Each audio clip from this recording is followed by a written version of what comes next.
Yo soy Evelyn Márquez, soy curadora, soy gestora cultural, dirijo temporada de relámpagos y acá estamos, nos juntamos todos los martes a charlar sobre diversos temas de arte contemporáneo. Hoy vamos a hablar de temas un poco incómodos, un poco punzantes, así que quiero leer a ver sus reacciones, a ver qué les parece.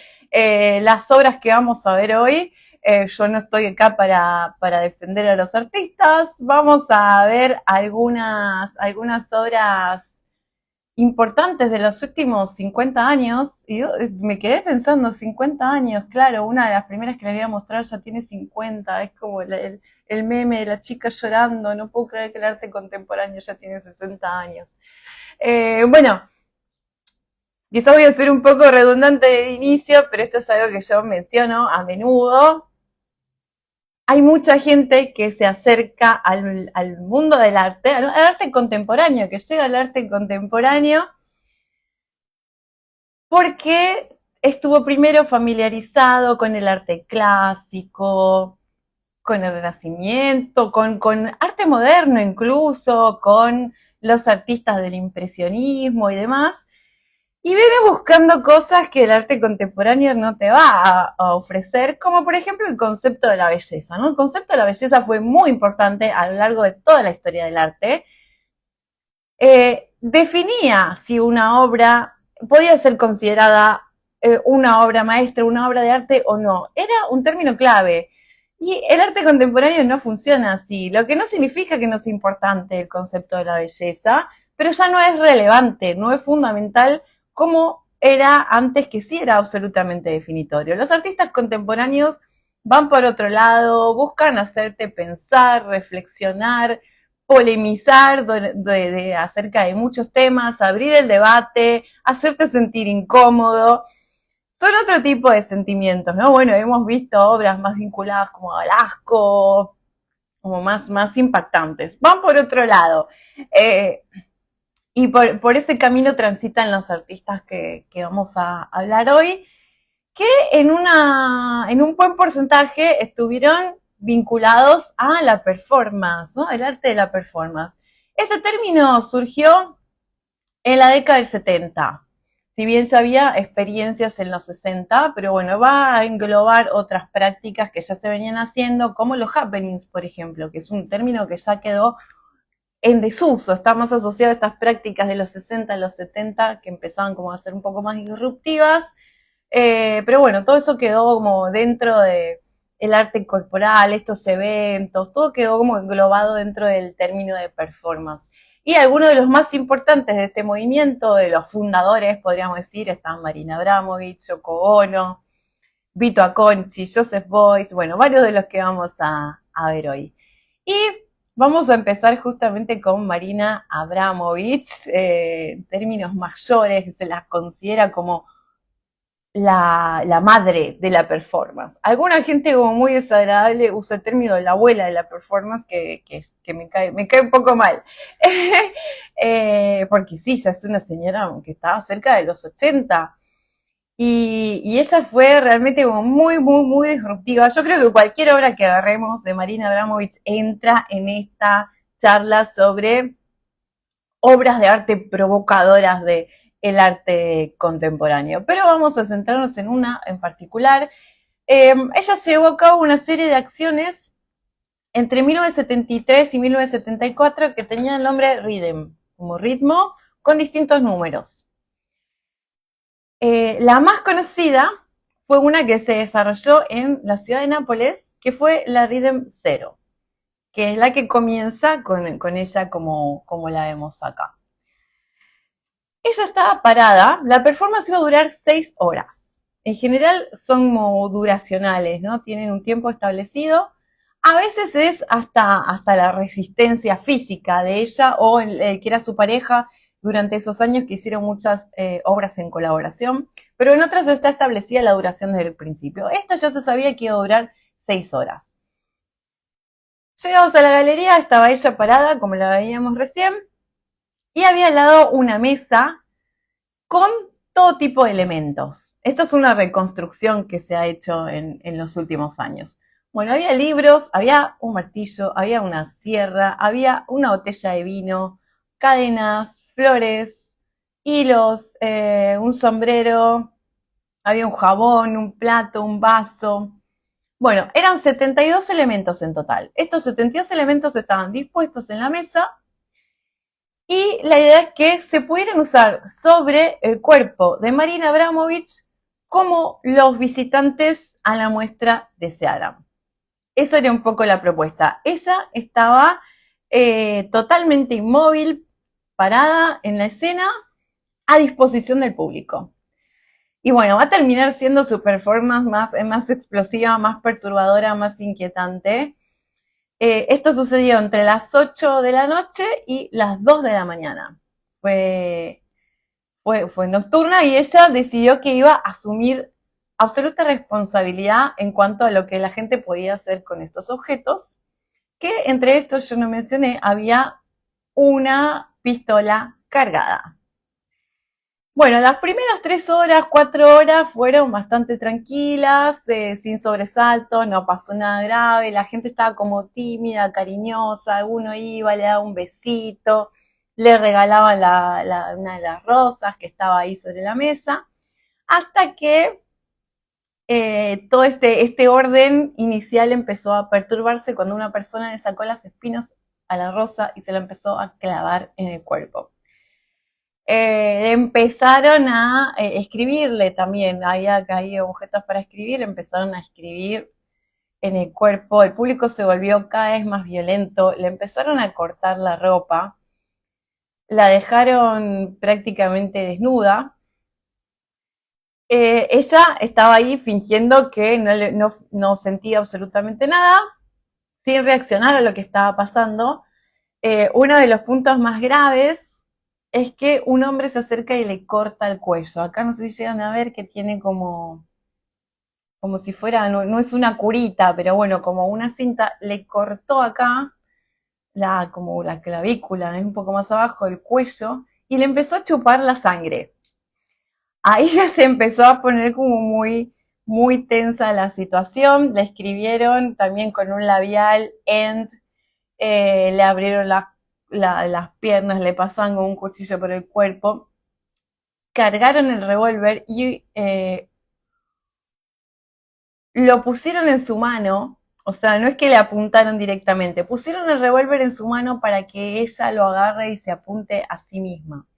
Digamos, hasta el punto en que llegó, comenzó una locura total. El público en ese momento empezó a dividirse en los que querían protegerla y los que solo querían como divertirse, entre muchas comillas, con esta situación que ella proponía. Bueno, la mancharon con la sangre que se le chorreaba, acá ya está como cuando le habían cortado la ropa. En un momento ella como empieza a llorar, y hay una persona ahí en el público que se acerca y le seca las lágrimas. Bueno, cuando terminan las 6 horas propuestas por ella en la performance, ella de repente sale de este estado así como de inmovilidad total, reacciona y empieza a moverse y a caminar. Inmediatamente, o sea, la reacción del público fue entrar en pánico y salir corriendo. Toda la gente que la había lastimado, que la había escrito, que le había hecho todo este tipo de cosas, eh, no pudieron como afrontar la situación de que ella se saliera de este estado de actuación performática y no pudieron mirarla y mirarle a la cara y simplemente se escaparon. Después dijo como que se había sentido como terriblemente mal. Sus palabras después de esta performance fue: lo que aprendí fue que si dejas que el público decida, te pueden matar. Me sentí verdaderamente atacada. Me cortaron la ropa. Me clavaron las espinas de las rosas en el estómago. Una persona me apuntó a la cabeza con la pistola y otra se la quitó. Después de exactamente 6 horas, empecé a moverme, porque estaba ahí como una marioneta para ellos. Y en ese momento todos se escaparon evitando un enfrentamiento real. Bueno, es como intensa. Acá decía recién, Laura, sin juicio de valor, pero analicemos juntos. Bueno, esta fue como una performance, una experiencia como muy pionera. Muchos otros artistas después han hecho cuestiones similares, pero lo de ella fue realmente muy, muy, muy arriesgado. Y yo les mencionaba al principio a otro artista como famoso hoy en día ya como... En ese momento él en vida ya era europeo, pero hoy en día más es una figura mítica y se trata de... Es un artista alemán. Él era una de las figuras claves del arte conceptual y de la performance también en Alemania. No pertenecía estrictamente, pero estaba vinculado con el grupo Fluxus, eh, con Yves Klein, con Piero Manzoni, con Yoko Ono. El grupo Fluxus proponía una estética mucho más universal y las obras de Joseph Beuys en muchos casos estaban muy ligadas a la tradición, a la historia alemana. Entonces por eso los de Fluxus no lo terminaban de integrar al grupo, pero bueno, estaba ahí en esa esfera. Él es invitado. Su trabajo es muy chamánico en muchos casos, está muy conectado al cuidado de la naturaleza. Fue uno de los pioneros del arte ecológico, por ejemplo, ¿no? Que hoy en día es algo mucho más generalizado, la preocupación de los artistas hacia la situación ecológica. En ese momento, cuando él empezó, no era para nada, sino sus propuestas incluían plantar árboles que siguen vivos hoy en día, robles, o hablaba de la desaparición de determinados ecosistemas dentro de la región donde estaba ubicada su país. Y él lo invita en el año 74 a hacer una muestra en Nueva York, en una galería. Y ya este viaje ya va a ser un poco polémico. Desde el principio, porque él no quería pisar suelo norteamericano. Él va a aceptar la propuesta, pero le va a buscar la vuelta por todos lados para en ningún momento pisar suelo norteamericano. De alguna manera lo va a hacer si está dentro de la galería, pero bueno, va a ser como toda una parafernalia. La obra que él va a llevar a cabo se llama Me gusta América y América le gusto yo. Ya este es un término polémico, ¿no? Ya sabemos todas las discusiones acerca de los norteamericanos, los estadounidenses apropiándose del término América. Bueno, él un poco también lo hace acá. También es conocida como el coyote. Más coloquialmente conocemos a esta performance como el coyote. Y fue la primera que hizo en Estados Unidos. La obra empieza en el momento en que viaja, que se toma el avión desde Düsseldorf hasta Nueva York. Cuando llega al aeropuerto Kennedy, se envuelve de pies a la cabeza con una manta de fieltro. El fieltro es un material muy fetiche para Beuys porque se inventa también todo un mito de fundación acerca de cómo cuando estaba en la guerra, es convocado por el ejército y su avión cae y es salvado por unos nativos que lo protegen del frío envolviéndolo con grasa y fieltro. Bueno, es todo un mito fundacional que él se arma, que después se comprobó que no era cierto, pero bueno, eso es indistinto, ¿no? Creemos ahí en su palabra. Así que el fieltro va a aparecer permanentemente en su obra. Entonces él se envuelve todo el cuerpo en fieltro para salir del aeropuerto. Desde ahí lo meten en una ambulancia en el que lo trasladan en camilla y en la camilla lo llevan hasta dentro de la galería donde va a ser esta exhibición. Como les decía, no pisa en ningún momento hasta que, bueno, ya sí, definitivamente cuando entra a la galería ahí va a tener que hacerlo. Su propuesta era convivir durante 3 días con un coyote salvaje. Dentro de la galería la gente podía ir a verlos, había como una malla metálica y podía ir a verlos interactuar, él estaba abierta al público. Durante todo ese tiempo él hacía como una especie de rituales, tenía conversaciones con el coyote, que la gente también podía escuchar, el coyote le respondía ahí gruñendo y demás. Y él le había llevado, bueno, tela, había llevado guantes, tenía un bastón que lo usaba también como parte de su atuendo, que estaba como disfrazado. En algunos momentos interactuaba disfrazado con el animal, pero no siempre. Y todos los días le llevaban una copia de Wall Street Journal, que es como un símbolo del capitalismo en Estados Unidos, y él lo dejaba ahí, y en general lo que sucedía es que el coyote lo usaba para hacer pis encima, lo cual era también todo un símbolo. Ahora después les voy a mostrar un videito de esta performance. Eh, bueno, él ya entra en confianza con el animal nunca se comporta de una forma agresiva hacia él, así que se hacen amigos en esos 3 días y convivencia total, terminan como abrazándolo, y así como cuando te pasan los 3 días, así como vino, se va otra vez.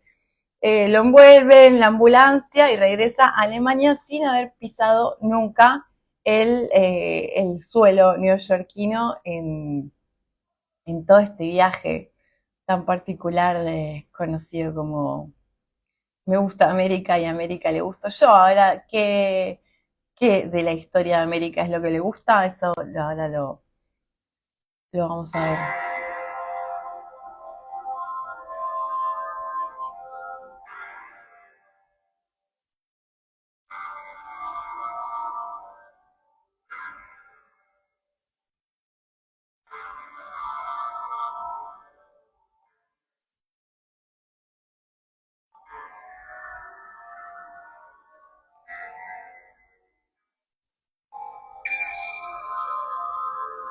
Ese es el look típico de Joseph Beuys, camisita, chaleco, sombrerito.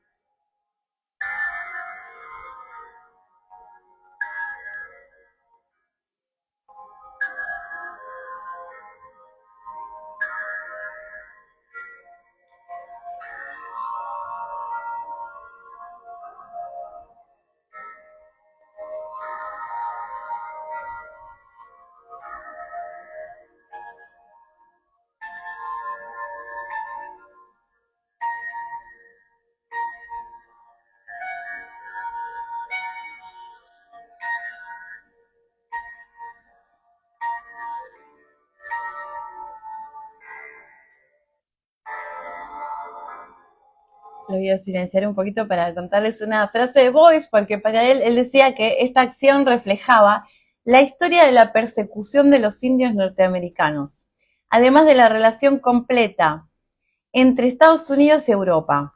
Quería concentrarme solo en el coyote, quería incomunicarme, quería aislarme y no ver de Estados Unidos más que el coyote, intercambiar roles con él. ¿Se quedó todos esos días encerrado? Sí. 3 días de convivencia total con este animal, que me preguntan qué pasó después con él. Realmente no lo sé. Ese dato no lo encontré. Pero no creo que lo hayan sacado de medio del bosque. Quizás estaba en un zoológico o algo por el estilo. Realmente no sé cómo fue el proceso de selección del coyote y qué hicieron después, dónde lo liberaron. Pero bueno, para él tenía que ver con esto, ¿no? La confrontación entre Boyce y el coyote, que es un animal muy propio del norte de América, simbolizando la reconciliación entre la cultura y la naturaleza, una especie de encuentro entre culturas diferentes, y para él era como una especie de intento por curar América del trauma causado por uno de los genocidios más grandes de la historia hacia los nativos americanos, ¿no? Que eso es algo de lo que se habla muy poco, el exterminio absoluto que hicieron los norteamericanos de las comunidades originarias, ¿no? Fue empezar realmente desde cero, tabula rasa, anular absolutamente. Si acá en el hemisferio sur fue muy duro, allá fue muchísimo peor, fue un exterminio total. Bueno, lo que se veía durante tanto tiempo en los westerns, ¿no? En las películas, en los cómics, así que él quería como eso, es como que su contacto con Norteamérica, imagínense que a los norteamericanos no les cayó muy bien que él se niegue totalmente a pisar suelo norteamericano cuando le habían hecho una invitación tan generosa de ir a exponer allá. Pero bueno, él quería que su único contacto con ese país sea por medio de este animalito originario autóctono de esta zona. Averiguaremos. Dice Laura. Sí, no, yo no encontré ningún tipo de registro acerca de qué pasó con el coyote o de dónde lo sacaron. Todos dicen que era salvaje. No sé hasta qué punto. Quizás por eso me imagino que podía ser un zoológico que quizás ya tenía algún tipo de contacto con un ser humano, porque de repente no tener ningún contacto y de repente convivir 3 días es mucho, es una situación intensa. Pero bueno, salió bien, salió perfecto, se hicieron amigos, se abrazaron, dormían juntos, hacían sus necesidades juntos, así que por suerte para Boys esta performance salió muy bien. Y vamos a ir con otro artista de la misma época, Chris Burdem. En realidad, bueno, casi de esta época, porque Burdem murió en el 2015, no hace tanto, pero después fue cambiando mucho su trabajo artístico. Cuando era joven, cuando era estudiante, era conocido principalmente por sus performances que fueron muy, pero muy peligrosas, como la que usé en el flyer antes. Él comienza a trabajar en performance en los años 70, a principios de los 70. Y su marca personal, lo que lo caracterizaba, lo definía, era la idea de peligro, sobre todo de peligro autoinfligido. Que es algo también que veíamos en Marina, ¿no? Como ella no se lo autoinfligía, pero bueno, generaba las herramientas como para que el otro lo haga. Llegaba a poner su vida en riesgo en estas performances, ¿no? Se crucificó arriba de un Volkswagen. Para su tesis en la Universidad de Arte en la que había estudiado, presentó una performance en la que se encerró durante 5 días en el locker de la universidad. Se llamaba algo así, pieza de 5 días en el locker, lo cual fue un escándalo en el plantel docente de cómo había sucedido eso.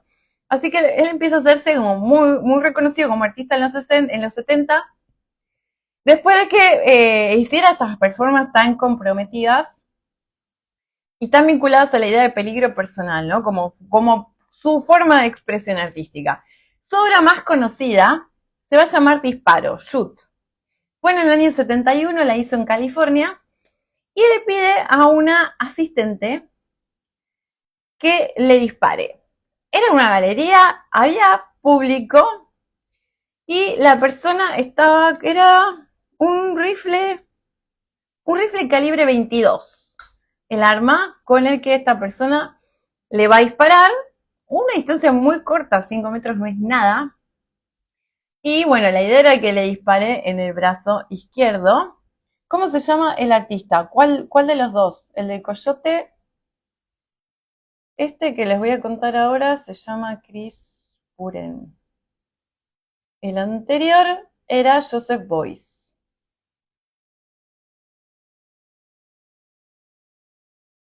A ver,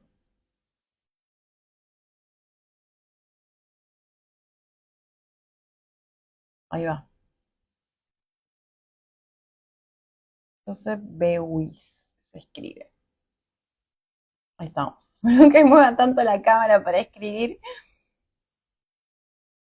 Bueno, ahí vamos a ver el registro de esta performance donde incluso él mismo dice que está haciendo algo increíblemente estúpido, como pedirle a otra persona que realmente es bastante como comprometida. Pobre la otra persona que se vio comprometida en esa situación, si lo llegaba a matar, si le llegaba a generar una herida grave, quedarse toda la vida con la culpa, ¿no? De haberle disparado. Está como muy lento.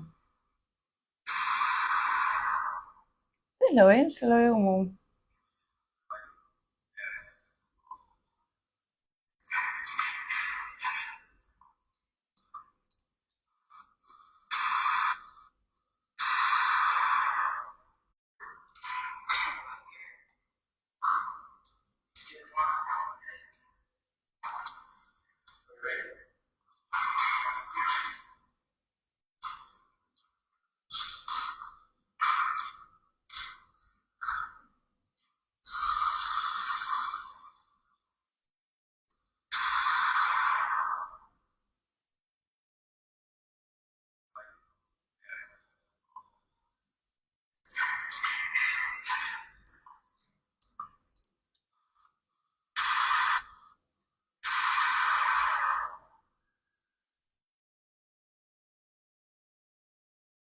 ¿Lo llegaron a ver?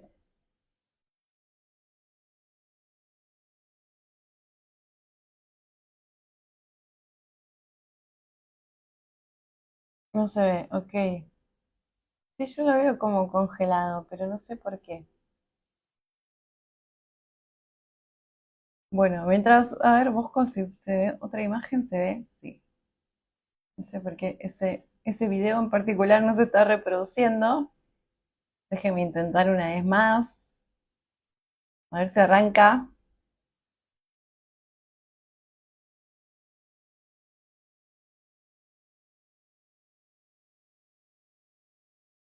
Solo los títulos, sí, yo veo lo mismo, no sé por qué no avanza. Problemas técnicos. Es difícil compartir por Instagram. Oh, quedó ahí congelado. Bueno, él lo que contaba en relación a esta situación, él tiene una herida bastante leve, la verdad que la sacó bastante barata de este disparo. Y lo que él contaba es que quería reflexionar sobre temas como la indefensión, confiar en los demás, en que los demás son como buenas personas. Eh, Está bueno, encontré una foto. Por lo menos encontré una foto. Este era el momento, hasta dónde podemos confiar en los demás, ¿no? Esta idea de sacrificio, la violencia. Eran los tiempos de la guerra de Vietnam en el que él está haciendo esta obra y lo que él decía es que veía permanentemente en la televisión a chicos muy jóvenes norteamericanos que habían sido reclutados para la guerra, que tenían su misma edad y que estaban siendo como atravesados por balas en actividades como tan absurdas como lo era una performance de arte. O sea, esa guerra era tan absurda y tantos como conocidos suyos estaban ahí en una guerra en la que no tenían nada que ver en el otro lado del mundo, que ya esa situación era tan ridícula como lo que él mismo estaba proponiendo, ¿no? Que él lo menciona como algo increíblemente estúpido, que salió con el brazo ensangrentado. Pero bueno, esas fueron como muy fuertes las primeras performances que hizo. Después se fue más hacia la escultura, salió un poco de la polémica permanente de este tipo de propuestas. Y se dedicó a la docencia incluso, que ha tenido algunos problemas porque le han salido alumnos bastante rebeldes, ¿no? Que también después fueron ahí a revolucionar las universidades en las cuales él daba clases, así que ahí como tuvo su cosecha de artistas. Bueno, este video no quedó ahí por siempre. Sigo intentando, pero bueno, no hay caso. Así que les voy a contar un poco sobre Santiago Sierra. No sé si escucharon su nombre alguna vez. Yo creo que él no hizo muestras acá. Sí vino hace poco, hace un par de años, dio una conferencia en la Universidad de Tela, donde lo entrevistó Graciela Esperanza, que es muy, muy genia, curadora, escritora, bueno, infinidad de roles. Graciela Esperanza fue como una persona bastante adecuada para enfrentarse a este personaje tan polémico.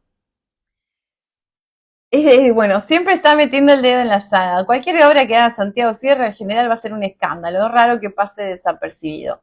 Una de las instalaciones más intensas que hizo estuvo vinculada a su participación representando a España en el pabellón español en el año 2003. Si no me equivoco, en la Bienal de Venecia en el año 2003. Y lo que él hizo fue primero tapar el nombre del país de España que está en la puerta del pabellón. Y después construyó un muro. Es muy actual, esta obra tiene unos cuantos años, tiene 20 años, pero no pierde vigencia nunca. Hizo un muro dentro del pabellón, que es muy amplio, pero solamente tenías este pasillito de 65 centímetros de ancho para pasar y transitar, ingresar al pabellón. Eras un poco gordito y ya te quedabas atascado ahí, no sé cómo te sacaban, porque era realmente muy estrecho, estaba muy sucio, porque en el piso estaban como todos los restos de la construcción, polvo, material, cemento, estaba bastante sucio. Se llamaba la instalación Muro encerrando un espacio. Y no solamente esto era lo raro, ¿no? Que el espectador de repente estaba comprimido en este muro y que no había obra para ver, que esta era la obra, sino que lo más polémico fue que la gente ingresaba, te preguntaban la nacionalidad cuando llegabas. Si eras de cualquier lugar del mundo, entrabas por la puerta principal. Pero si eras de España, el país que había, que era el dueño del pabellón y el artista que estaba representando ese país, te hacían entrar por la puerta de atrás. Entonces te discriminaban si eras de ese mismo país, tenías que ir por la puerta de atrás y encima mostrar una identificación para poder pasar, porque si no, no te dejaban. Así que bueno, así entró con todo eh, en las grandes ligas del arte contemporáneo como las bienales. Después vinieron sus famosas obras remuneradas, que son de las que vamos a hablar ahora, que siempre dieron mucho de qué hablar en el pasado y hoy en día es una polémica que nunca termina y que podemos seguir abriendo infinidad de veces. ¿Qué es lo que hacían estas obras remuneradas? Contrataba a algunas personas que compartieran alguna característica en común o que simplemente estuvieran dispuestas a colaborar en estas performances a cambio de un sueldo mínimo. En general, esto es el criterio, el sueldo mínimo del país en el que él esté trabajando. Y hacían distintas secciones que eso iba a ser registrado, ¿no? Quedaban videos o fotografías de ese momento y eso es lo que se suele exponer porque, bueno, hay pocas personas que pueden verlo in situ en el momento en que la performance está sucediendo. Sierra es anarquista y él considera que es como una absoluta falsedad el famoso dicho de que el trabajo dignifica. O sea, para él es todo lo contrario. En el trabajo él lo ve como una dictadura donde uno vende el cuerpo, vende la fuerza, vende la inteligencia y el tiempo, no es un detalle para nada menor, para beneficios de un tercero, a un precio que nunca va a ser acorde a lo que se está intercambiando, ¿no? Y eso lo demostró de una forma muy polémica en esta serie de obras. Esta que vemos acá, este registro, se llama Línea de 250 centímetros tatuada sobre 6 personas remuneradas. Ven que hay una línea, él hizo tatuar una línea a lo largo de los brazos y las espaldas de estas personas que están uno al lado del otro. Su intención es, como en este caso, llevar al mundo del arte cosas que no querían ser vistas, como las problemáticas del trabajo, la plusvalía, la confrontación. Esta línea fue elegida como formalmente por ser el equivalente como al mínimo gesto posible, ¿no? La mínima intervención posible en estos cuerpos. Él muchas veces trabaja con los límites ahí entre la estética, la ética, la política, muchas veces son como moralmente cuestionables, y señala condiciones de explotación, de aislamiento, de represión que viven muchos trabajadores o personas desfavorecidas dentro de los sistemas capitalistas. En este caso, él trabaja con 6 jóvenes sin trabajo, desempleados de la ciudad de La Habana, y les ofrece $30 para acceder a tatuarse toda esta línea en la espalda y en los brazos. Y bueno, obviamente tuvo mucha gente que estaba predispuesta a formar parte de esta obra y dejarse tatuar con tal de conseguir esos $30 que realmente significaba mucho dinero para ellos en ese momento. Y es como que pone en evidencia la situación en que vive una gran parte de la población de América Latina que está forzada a aceptar cualquier condición laboral, a arriesgar su cuerpo por un salario paupérrimo, como vemos en muchísimas profesiones, muchísimos oficios. Bueno, la línea, este gesto mínimo posible también hace referencia a los movimientos de los 60, de los 70, el minimalismo, el arte conceptual, que en su mayoría se mantuvieron totalmente al margen de los problemas sociales y políticos de su época, no confrontaban desde ese punto de vista. Así que bueno, esta es una de sus obras remuneradas, los seis jóvenes desempleados. Bueno, muchas de sus obras pasan por este intercambio de dinero por hacer cosas, como permanecer de pie frente a una pared durante una hora, sostener una estructura, sentarse dentro de una caja de cartón, meterse dentro de una caja de cartón y quedarse ahí sentado durante varias horas. Esta, esta es un poco, un poco más fuerte que la anterior, porque bueno, el tema del intercambio fue también un complicado. Esta fue en España, si no me equivoco fue en España, pero las chicas eran extranjeras, no eran españolas, no recuerdo de qué país eran. Bueno, eran 4 prostitutas adictas a la heroína. Ese es un poco el hilo en común entre ellas, ¿no? Siempre busca como que haya algo que emparente a estos personajes. Bueno, eran 4 chicas prostitutas adictas a la heroína. Lo que él les va a proponer es también de hacerse tatuar una línea, en este caso no era una línea que continuaba de un cuerpo a otro, era una línea un poco más breve, y el dinero que les ofrece era de $67, que era, que era lo que costaba una dosis de heroína en ese momento. Así que bueno, está como tratando ahí como un tema, es mucho más incómoda que la obra anterior, porque bueno, las chicas tenían ese dinero que él decía que era muchísimo más, que era como 4 veces más de lo que podían conseguir de una cita con un cliente, pero bueno, o sea, en qué iban a usar ese dinero, ¿no? En muy poco tiempo, probablemente una dosis, así que era bastante, bastante duro. Lo que él dice, esto se llama línea de 160 centímetros tatuada en 4 personas. Lo que él dice es que el tatuaje no es el problema, que el problema es la existencia de condiciones sociales que permiten que se realice este trabajo, ¿no? Así que son como, siempre han sido como muy polémicas, mucha gente a favor, mucha gente en contra, no sé cómo ven ustedes este tipo de obras. Les di un fragmento de una entrevista. Bueno, a mí me han llamado explotador. En la Kunstwerke de Berlín me criticaron porque tenía a la gente sentada 4 horas al día, pero no se dieron cuenta de que un poco más arriba, en el pasillo, el guardia de la sala pasa 8 horas diarias de pie. Muchas de las personas que hacen estas críticas nunca han trabajado en su vida. Si creen que es un horror sentarse escondido en una caja de cartón durante 4 horas, no saben lo que es el trabajo.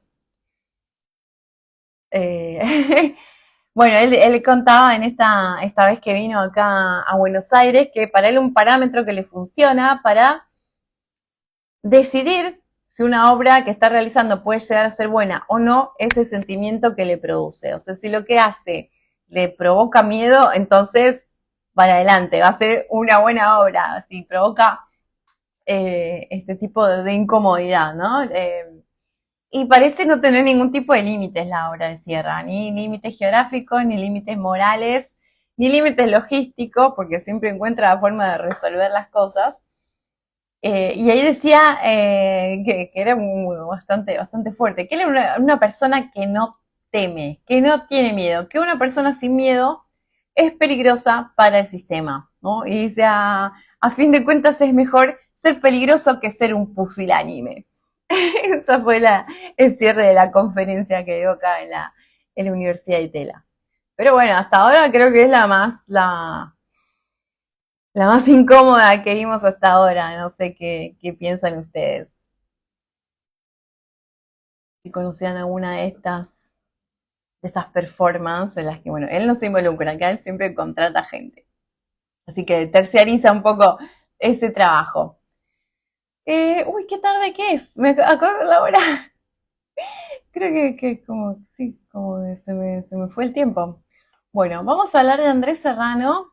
Acelerar un poco. Acelerar un poco. Andrés Serrano. A pesar de su nombre tan latino, él es norteamericano. Tiene una mezcla rarísima porque su padre era de Honduras, la madre no me acuerdo dónde era, el abuelo era chino, una mezcla rarísima. Pero bueno, él nació y vivió toda su vida en Estados Unidos y trabajaba principalmente con la fotografía. Desde principios de los años 80 siempre estuvo como vinculado a la fotografía. Una fotografía en algunos casos que el color, para él el color es un factor importantísimo que todo el tiempo está explorando de una manera muy pictórica también, ¿no? Y trabaja mucho con la Iglesia Católica, con la crítica a la comercialización de la imaginería sagrada. Muchas de las fotografías de Serrano tienen fluidos corporales. Y por eso, bueno, lo polémico acá son los títulos que le pone, que son bastante explícitos y son los que definen un poco cómo fueron hechas las fotos que presenta. Porque si no tenemos el título, es otra cosa, es totalmente otra cosa. Acá vemos es un crucifijo, si bien la foto, la ampliación es muy grande, el objeto que él usó era muy chiquitito. Usó un crucifijo de plástico muy pequeño, lo pone acá flotando, como con este resplandor dorado sobre el cuerpo, rosado, estos colores cálidos. Sin embargo, el título de esta fotografía es Peace Christ, el Cristo de Peace. Eso ya nos está dando un indicio de en qué está sumergido este pequeño crucifijo de adorno, ¿no? Era un vaso donde él recolectó su propio pis. Y bueno, el título de la obra es absolutamente crucial porque transforma este icono cultural que parece como muy bello en esta foto en como un signo de rebeldía, ¿no? De cierta repugnancia, cambiando el contexto de lo que se ve. Bueno, él trabaja mucho con el simbolismo, con su experiencia, su propia experiencia, siendo más joven, con la Iglesia Católica, todo eso se ve reflejado en su trabajo. Y esta obra fue muy polémica, fue como el centro de una de las grandes batallas de la década de los 80 sobre el simbolismo del arte de la política. En Estados Unidos fue una obra que realmente dividió las aguas porque, bueno, salieron a atacarlos asociaciones religiosas, la Asociación Estadounidense de la Familia, que se llama AFA, como nuestra AFA, un senador agarró como un catálogo donde estaba impresa esta foto con la reproducción de Peace Chris y la rompió toda en plena sesión del Senado. Realmente fue como un escándalo por un lado y para otro grupo de gente esta foto se convirtió en un emblema de la libertad de expresión. Así que realmente como que dividió las aguas. Fue una obra que él en el 84 la va a exhibir mucho tiempo, sigue generando polémica. Hoy en día, imagínense, bueno, él siempre niega que haga este tipo de obras para asustar a estas personalidades conservadoras que vienen siempre a atacarlos, ¿no? Para él es como que siempre hay ciertas facciones que buscan asegurarse que la gente no piense por sí misma y limitan el contenido. Hay una frase del artista que me pareció como súper interesante. Esos grupos de intereses especiales son muy pequeños, pero se las arreglan para ejercer mucho poder, intimidando a las personas que están a cargo. Hay una industria de Cristo con fines de lucro de $1.000 millones ahí fuera. Lo que quiero saber es quién los controla. Mientras estos grupos están ocupados eliminando lo que para ellos es moral en la radio y en nuestros museos, ¿quién decide qué es moralmente ofensivo en la industria de la religión? Durísima esa frase, la industria de la religión, me choqueó, me pareció muy intensa. Y después realmente lo rompió todo. Hizo una serie, bueno, él tiene, como les decía, muchos como fluidos en sus obras, trabaja bastante con sangre, trabajó mucho con sangre. Y sacó esta serie, son más de 20 fotografías de gran tamaño, alrededor de 1,50 m de largo, o sea que son realmente muy grandes. ¿Se animan a sugerir qué puede ser esto que les estoy mostrando? Que son prácticamente abstractas, ¿no? Nosotros vemos esta foto muy abstracta, pero bueno, hay como algún material atrás que la generó. ¿Alguien que tire alguna sugerencia? A ver si le aciertan. El título también es muy explícito, no quiero llegar a contarles el título. Bueno, Les voy a tener que contar, porque no, nadie se anima a tirar alguna opción. Esta serie de fotos de el año 89, y lo inicia en el 89. ¿Puerquita si lo digo? Bueno, bien ahí, bien Graciela. Eyaculación, así es exactamente, es el título de la obra. Eyaculación en trayectoria. Bueno, lácteos, dice Laura. Él trabaja con leche materna. Tiene obras hechas con leche, ahora le voy a mostrar una, porque forma parte de un disco muy famoso en la historia del rock. Pero en este caso es semen. Así que bueno, es como incontrolable, fue como mucho trabajo, me imagino, de sincronizar la acción con la fotografía perfecta que pueda capturar ese momento de la eyaculación, así prolongándose, generando estos arcos tan bellos que se ven en la fotografía y que, nada, es como que si no leemos el título, no, por ahí no llegamos. Él habla de esta serie de obras como de naturaleza algo científica. Supongo que estuvo experimentando bastante a ver cómo pueden ser las trayectorias, qué longitud pueden llegar a tener y demás. Hizo muchas fotos, así que de haber experimentado bastante, de tener ahí una base científica, como él dice, comprobable. Les contaba un disco. Metallica usó una imagen, una fotografía de Andrés, que también es como muy media confusa, pero como él le pone títulos muy explícitos, es una obra que es una mezcla también de sangre. Él tiene muchas obras vinculadas a sangre, pero no vamos a meternos en eso. Pero bueno, esta es una mezcla también de semen con sangre, donde hizo esta prueba de laboratorio prácticamente y dos tapas, dos portadas de libros, de discos. Eso es algo que me gustaría también para una clase, ¿no?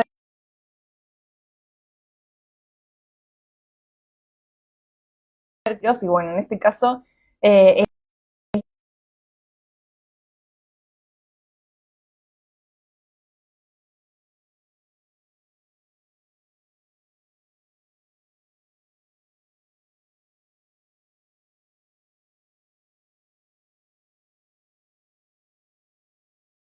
vamos a confiar en que lo estoy pronunciando bien. Son dos artistas chinos, pero que viven creo que desde los años 80 o principios de los 90 en Estados Unidos. En Estados Unidos no, en Gran Bretaña. Ya estoy haciendo lío. Viven en Gran Bretaña. Y trabajan siempre juntos, como una dupla que hicieron performances también no oficiales, colándose ahí en la Bienal de Venecia, en algunos eventos en los que no han sido invitados porque son bastante polémicos, así que no sabes con qué te pueden salir. De hecho, bueno, hace un par de clases hablamos de Tracy Emin, ¿no? Una clase más conocida, una de las obras más conocidas de Tracy Emin, que era La cama en la que ella había pasado un momento de depresión, de borrachera, de mucha tristeza y demás. Estaba ahí con todos los restos. Y en una exposición estos dos artistas van y se meten en la cama de Tracy Emin. La performance esa se llamó Dos hombres desnudos saltan a la cama de Tracy, pero en realidad no estaban desnudos, estaban como con pantalones puestos, no solo ropa interior, pantalones puestos. Esa fue como una de las primeras obras así como metiéndose, infiltrándose en una institución muy importante como la Tate Britain y bueno, con la obra de un artista muy famoso también, ¿no? Pero la seguridad llegó muy rápido, en ese momento solo llegaron a hacer como una breve pelea de almohadas e intentaron beber un poco de whisky que estaban en las botellas ahí tiradas en el piso, o vodka. Pero bueno, la policía se lo llevó, la seguridad se lo llevaron muy rápido, así que no pudieron concluir y fueron totalmente abucheados por la gente que estaba ahí presenciando la acción.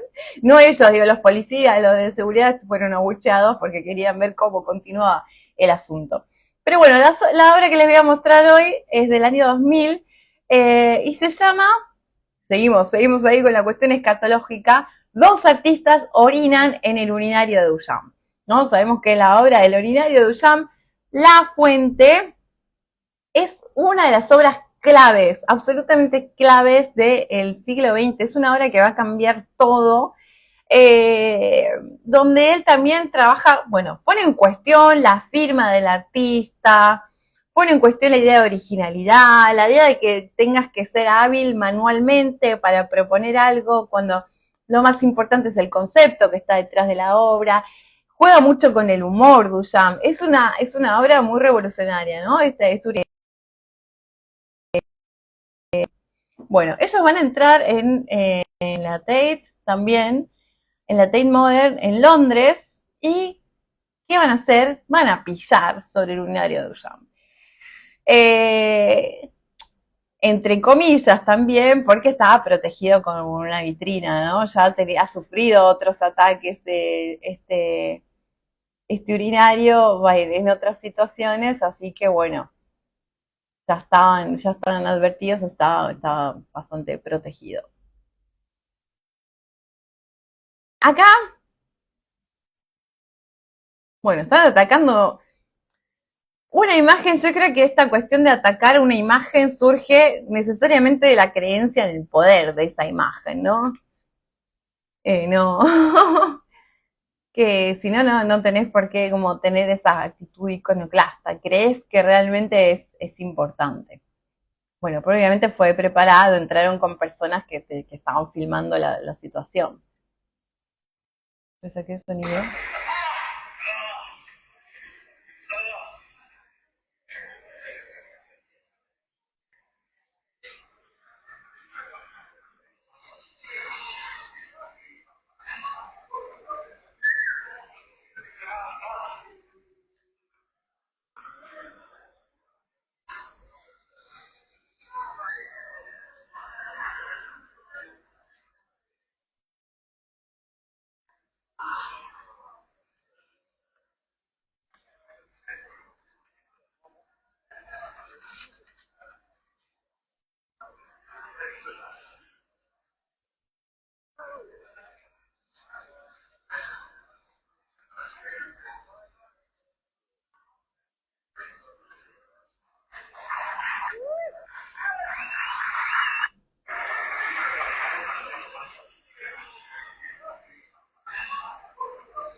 Bueno, yo voy cerrando porque se me va a cortar la transmisión, yo estoy llegando a la hora.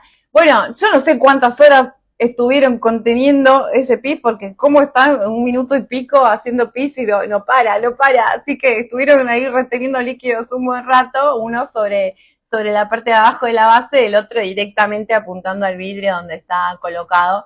Y bueno, ya tienen un gesto incómodo cuando hablan del urinario de Duchamp, porque es como que están ignorando el acto de Duchamp de trasladar un objeto útil al contexto del arte y, bueno, tergiversar ese sentido, ¿no? Que no habla de urinario, sino de la fuente, la fontana.